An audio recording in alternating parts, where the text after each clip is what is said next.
My name is Bharath. I'm here to give you a short presentation on swarm robotics. Well, before we understand what robotics is all about, you need to understand what is artificial intelligence. Artificial intelligence, to put it simply, can be divided in the order of complexity. I'm going to explain each and every one of them with a parallel example to make it clear. The most basic artificial intelligence or programmable artificial intelligence. Let's assume a busy road in India. There are a lot of people, a lot of cars, a lot of chaos. All of a sudden, let's assume that this traffic comes to a screeching halt, and then there are abuses flying everywhere. When your pure curiosity peaks, you figure out that it has been caused by a group of holy cows who have taken a snack or a sleep in the middle of the road. So, the person in the front rows, usually he starts screaming, but the cow does not respond. Command given to system, null response from system. It is programmable AI. If the AI fails, you don't get the appropriate response. But if you give a command and if you get the expected response from the system, it has a degree of intelligence. The next intelligence level or recursive intelligence is more like Google Translate, for instance. Say you are asking a question to Google Translate.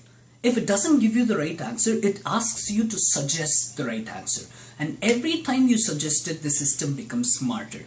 The aim of your system is to make a mistake and learn from it. The third and the final level, for me as a programmer too, is an ambition. It's called the ultimate intelligence or ultimate AI. It's pretty much similar to the Matrix movie, where there is a virtual environment and for every stimulus from the system, there is a response, and pretty much every stimulus probably possible will have a response. That is the ultimate AI. So I have a system that is smart.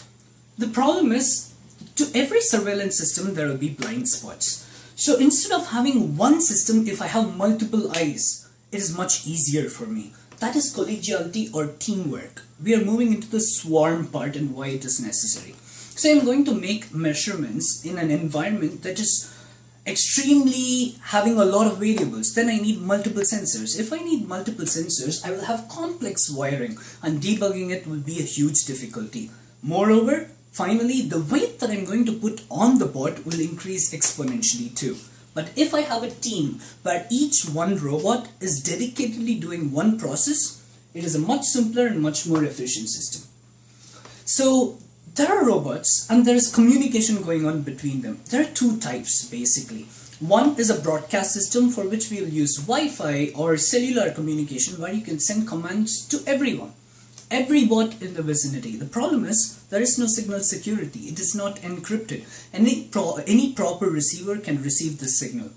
Whereas there is a one-to-one signal which is established by, say, Bluetooth, for instance, is a much safer method of transmission. But the data size that is being sent and the speed at which it is sent is extremely restricted. All these variables are taken into consideration when designing swarm robots.